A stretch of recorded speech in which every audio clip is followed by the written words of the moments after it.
So 4 days after I quit my job, I had this meeting scheduled with a pastor down in Manayunk, and I was real excited about meeting with him because I knew that he could give me some information about the area, about the people who live there that I didn't have or know.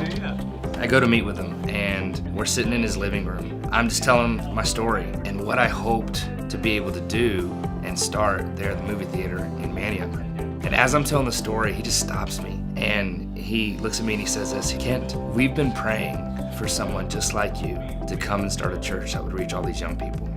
Long before God ever whispered the dream or the thought of starting a church in Manayunk for young professionals, that God was already at work, that people were already praying for that, and that other pastors were hoping that something like that would happen." And so we're sitting there. He says, "Hey, can I pray for you?" And he put his hand on my shoulder. That moment was so special for me because the words that he prayed, just the encouragement that he gave me, it gave me a real fuel to keep taking the next steps toward this thing that seemed so scary, and God was gonna have to do a miracle in order for it to all come together. After that meeting, I get in the car and I'm driving down the road, and as I'm driving, I get this phone call from a guy, and he said, "Hey, I heard you're gonna go start a church." And I said, "Yeah, I I think so."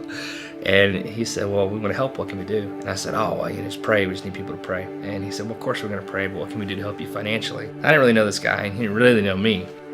But I knew what we needed. We did an Excel document with our little budget, and we knew we needed $60,000 to help start this church.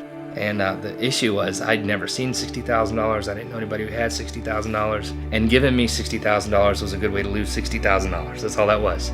And so he says, "What do you need financially?" I just couldn't say it. I couldn't get the words out of my mouth. I'm kind of hemming and hawing, and finally the guy gets irritated with me on the phone. And he says, "Look, my wife and I prayed, and we feel like we need to give you $60,000 to help you start this church." Like the exact amount that we needed. And I know that sounds like such a preacher story, but it's true. I had this moment where I felt like God said, "Kent, if I call you to do something, you have to believe I'm going to provide for you to be able to do it." And that was our story then, and that's been our story over and over again. And so out of the sky, God provided $60,000 4 days after I left my job to help start this church, and then we did.